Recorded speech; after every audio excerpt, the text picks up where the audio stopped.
ডেকে ডেকে বলে 2 নম্বর কারণ কেন আমার নবী আল্লাহর বাড়িতে আল্লাহ নিলেন। মা খাদিজা 8 দিন পরে ডেকে ডেকে বলে নবীজি আমিও মনে হয় আপনার ছাইরে চলে যাব।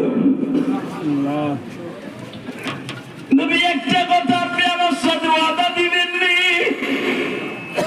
এতটা বছর আপনার ঘর করলাম নবী, এই নবুয়তের আগের থেকে বহুত আগের থেকে আপনার ঘর করলাম নবী। আমার মনে কিছু চাওয়ার আপনার কাছে নাই, শুধু 2টা জিনিস আপনার কাছে চাইয়া যাই।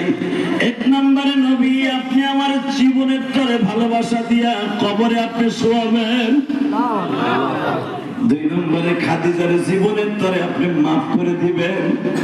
3 নম্বরে আমার দাফন করার পরে কবরস্থান থেকে উঠে যাবেন না, আমারে কবরস্থ করার পরে আমার কবরের পাশে আপনি বসে থাকবেন, আমার মালিকের জবাব আসার আগ পর্যন্ত আপনি কবর থেকে উঠবেন না। জোরে আরো জোরে। এই পৃথিবীর শ্রেষ্ঠ মহামানব যে কবরের পাশ দিয়ে হেঁটে গেলে বুঝতে পারে যে এই কবরে আযাব হচ্ছে না রহমত হচ্ছে।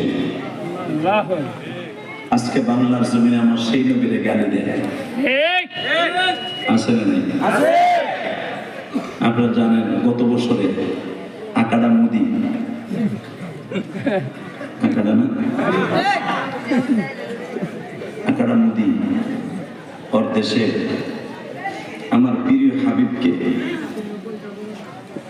চরিত্রহীন বলে অনেক পুরোহিত গালি দিয়েছিল, যার প্রতিবাদে চুনকিটের চৌরাস্তায় কিন্তু আমরা প্রতিবাদ সভা করেছিলাম। গেছিলেন না আপনারা?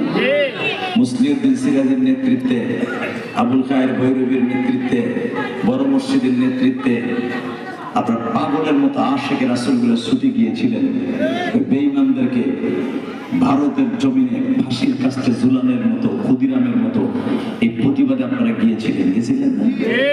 আপনি কি জানেন ওই বদমাইশকে অতি তাড়াতাড়ি ছেড়ে দেবে না? আপনি জানেন না?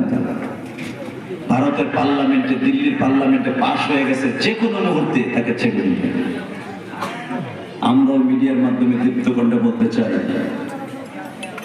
গোস্তাকে রাসূল পৃথিবীর শ্রেষ্ঠ শত্রু, মুসলমানের শত্রু, এই পুরোহিতকে যদি ছেড়ে দেওয়া হয় সারা পৃথিবীতে দাবানলের মতো আগুন লাগবে। ঠিক না বেঠে? যেদিন শুনবো পেপার